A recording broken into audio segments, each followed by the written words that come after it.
Mayibinhle kwabangcwele. Namuhla inkonzo yeSabatha sizoyiphathela ngumfundisi uSD Nduli weNazareth Baptist Church eBuhleni ethempelini lasemseni yenkandla ngaphansi kobuholi benkosi ukukhanya kwelanga Phinda Shembe.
Sabatha mayibinhle kubo bonke abalaleli balomsakazo omkhulu ukhozi abalalele lenkonzo ngalolu suku olukhulu lweSabatha.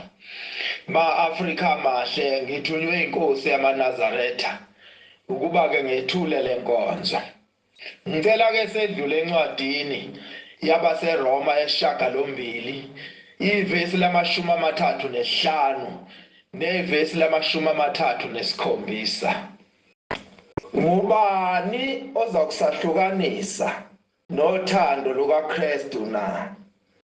Ukuhlupheka, usizi, ukuzingelwa, indlala, uhambaze, ingozi, inkemba na? Kepha kukho konke lokhu siyahlula nokuhlula ngowasithandayo. Amen. Kukhona ubunzima empilweni esiye sedlule kubo. Sithi masedlula kubo sibuze ukuthi lobu bunzima uNkulunkulu bevumelana ukuba ngene kubo. uNkulunkulu uvumeleni ukuba ngidlule kulobu bunzima. Kodwa lobu bunzima uyuthi mawusucabanga usudlule kubo. Kwesinye isikhathi ubone ukuthi kwakufanele ukuba ngidlule kubo lobu bunzima. Ngoba bangiqinisa. Bungenze ngathi mase ngivelelwa obunye ubunzima ngabuzwa bungelutho kunobunzima engadlula kubo. Obunye ubunzima uNkulunkulu udlulisa kubo ukuze asiqinisele ubunzima obuzayo. Asiqinisele umhlaba ukuthi ungasehluli ngoba umhlaba uyakwehlula uma ungazange ulungele kahle. Baningi abantu abaye behlulwe impilo, abanye begcine beyibulele behlulwe impilo mase bebhekene nobunzima. Kodwa wena uthi mawubhekana nabo ubusucabanga ubunzima wadlula kubo, ubusubona ukuthi akulutho lokhu ngoba kwadlula lokhu engangibhekene nakho nalokhu kuzodlula. Kukhona isilwane okuthiwa uvemvane. Lesi silwane sasifunda nje ngaso sisafunda emazingeni aphansi ezikoleni. Sasize sibe nezibongo ezaziye zishiwo izingane esikoleni, izibongo zovemvane. Kuthiwe thatha amagqabhagqabha nyona engadlelwa nyama. Ibongo ke into eyiqhamuke ngenxa yezigameko umuntu adlule kuzo ebese ethola izibongo. Ngangiye ngiyibuze ukuthi kambe uvemvane luze lube nezibongo layithathaphi? Lwadlulaphi iziphi lezi zigameko ezalunika izibongo? Ngelinye ilanga ngixoxelwa enye insizwa yangakithi. Ithi le nsizwa yayixoxelwa umlungu. Ithi-ke lo mlungu ngelinye ilanga wabona umntwana ovemvane ephuma egobolondweni akhulela kulo. Uvemvane-ke maluzalwa ludlula ezigabeni eziningi. Kufanele umntwana ovemvane adlule kuzo zonke lezi zigaba ukuze alungele impilo. Into eyibenzima kakhulu-ke ukuphuma kuleli gobolondo uma umntwana ovemvane esekhulile lapha phakathi. Ithi-ke le nsizwa uthi lo mlungu-ke walufica uvemvane lulwa nokuphuma kuleli gobolondo. Uthi kwakuvuleke imbotshana encane, lwaphusha ngekhanda, lwalwa uvemvane, lwalwa kwaze kwathi ekugcineni lwaphuma. Luthe maluphuma lwase luvula amaphiko. Wayeselibona ukuthi hawu kanti lento elwa nokuphuma kule mbotshana encane kangaka inkulu kangaka na. Lwavula amaphiko amade, lwahlala isikhashana lapha eqabungeni, lwase lwandiza ngalamaphiko alo amakhulu.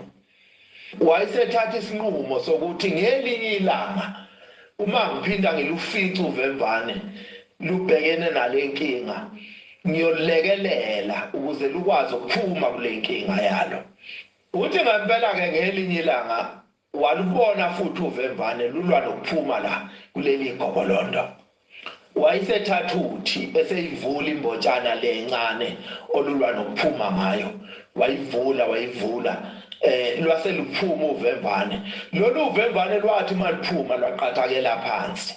Wayeselibuka-ke lapha phansi elindele ukuthi luzovula amaphiko lundize lisukume la phansi lundize luhambe. Kodwa lolu uvemvane aluzange lisukume lapha phansi. Lwagcina ngokuthi lokhu linyakaza lwagcina lufile. Ukuze uvemvane luphumelele kule mpilo yalo luzoyiphila, kufanele luthole amandla ngokuphuma kuleya ndawo ewusizi ongaphumeki kuyona kalula. Inkinga olwabekelwa yona ukuthi izolulungiselela ukuthi lukwazi ukuphila emhlabeni. Akuzo zonke inkinga ezithi mayisehlela zisehlele ngoba uNkulunkulu engasithandi, kodwa ziye zisehlele ukuze silungele impilo. Ngelinye ilanga uma ngiqala ukusebenza ngingapha eMsinga, kwathi makuphuma umhlangano wabazali, kade kunomhlangano wabazali, kwase kuba nomunye umama oweza kimi. Uma ifika lo mama uthi, "Awu mntanami, ngibona ngathi ungumNazaretha." Ngithi-ke mina, "Yebo mama, kunjalo." Uyangibuza ukuthi ngivelaphi ngwakwabani sengiyasho. Ebese ethi-ke, "Awu mntanami, uzohlupheka ngoba kule ndawo yakithi ababaningi abantu abamaNazaretha. Manje angazi ukuthi uzohlala kanjani emzini ozohlala kuwo. Ukube akukude kwami ngabe ngithi wozohlala kwami ngoba ngiyazi ukuthi thina amaNazaretha okwethu ukuphila kwehlukile ekuphileni kwabantu." Wayesengikhombisa-ke emzini wakhe ngabona ukuthi cha kukude.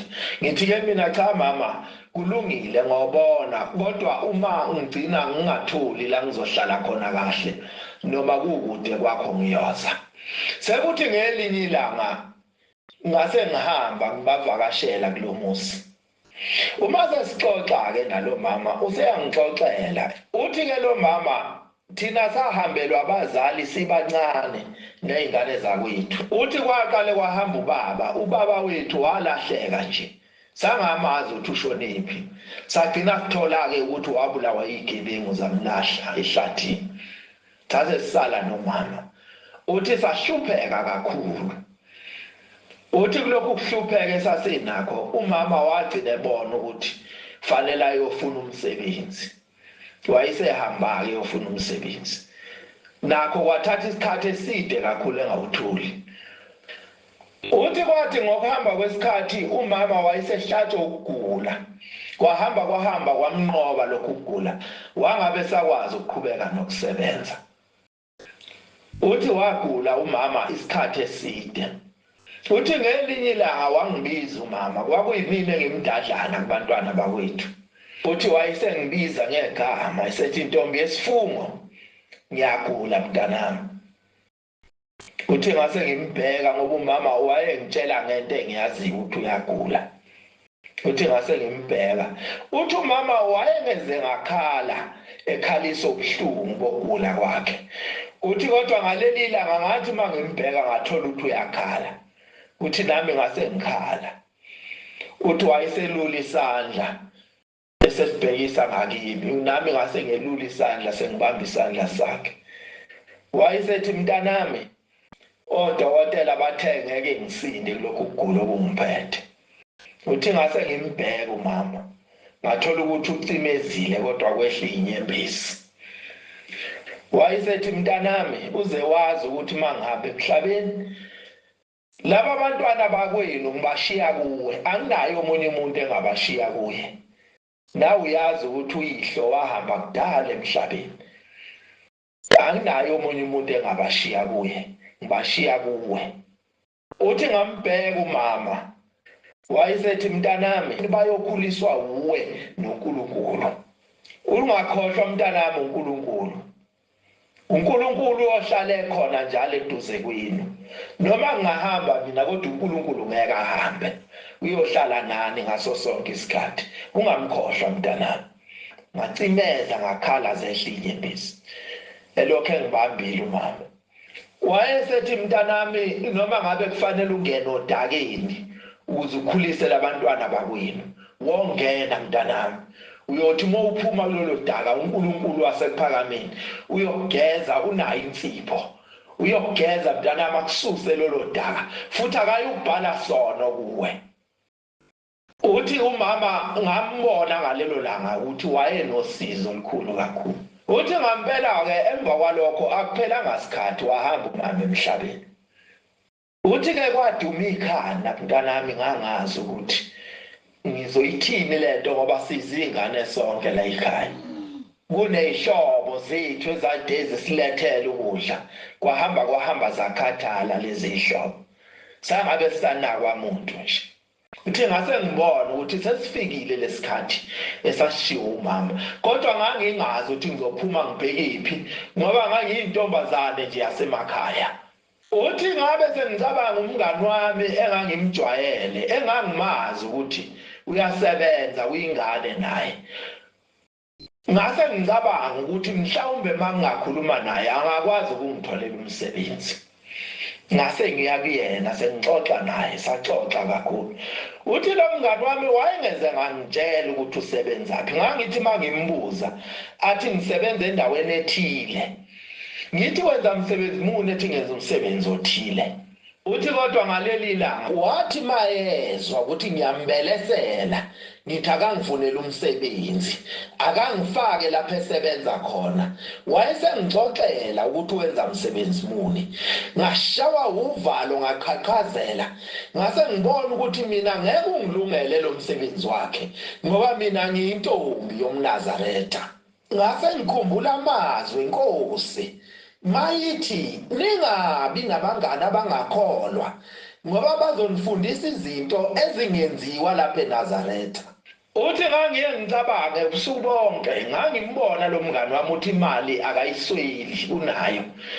Ngangiye ngicabanga ubusuku bonke mangilele ukuthi kambe ngingaqala ngaphi mangithi ngenza lo msebenzi owenziwa yilo mngani wami.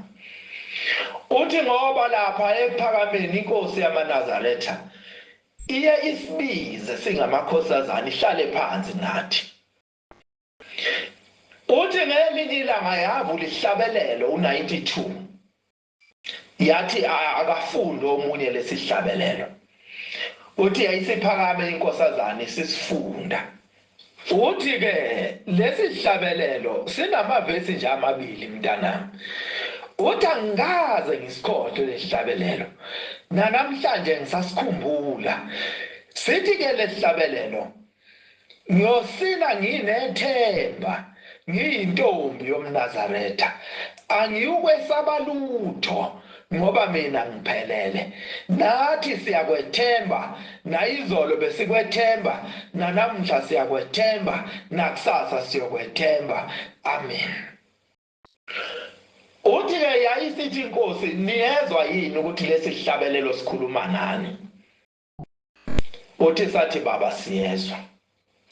Uthi yayisibheka uthi yayithi mayibheka kube sengathi ibona ingaphakathi lakho.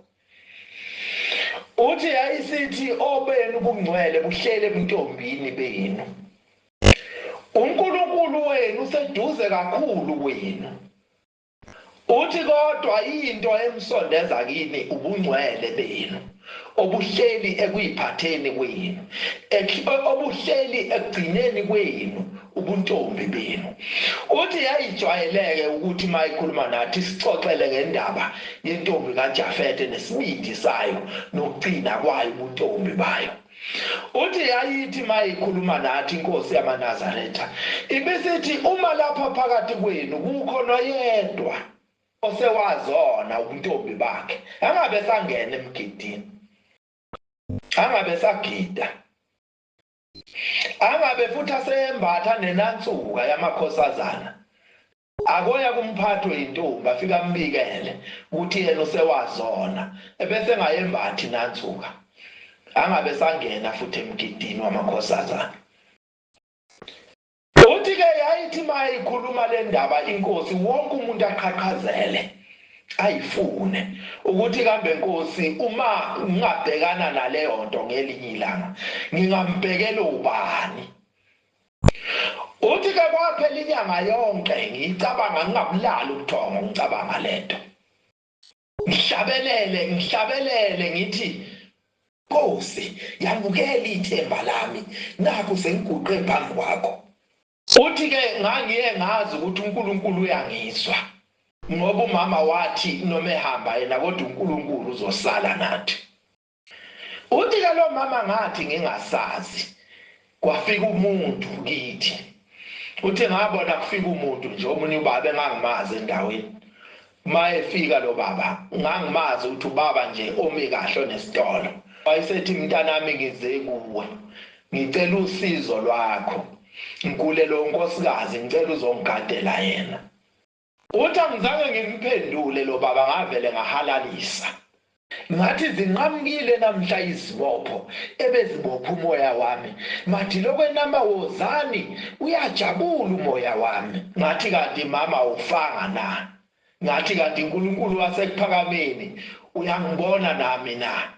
Uthi ngahamba ke mntanami ngayosebenza kulo baba ngaze ngagana la ekhaya njengoba ungibona nje ngila ekhaya ngenxa kaNkulunkulu wasekuphakameni owangikhumbula wangidabula wangifithe malangabini.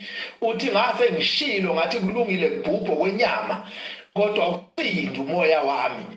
Uthi namanje mntanami ngithi mangicabanga indaba kaNkulunkulu ngiyibuze ukuthi yini engangihlukanisa nothando lwakhe.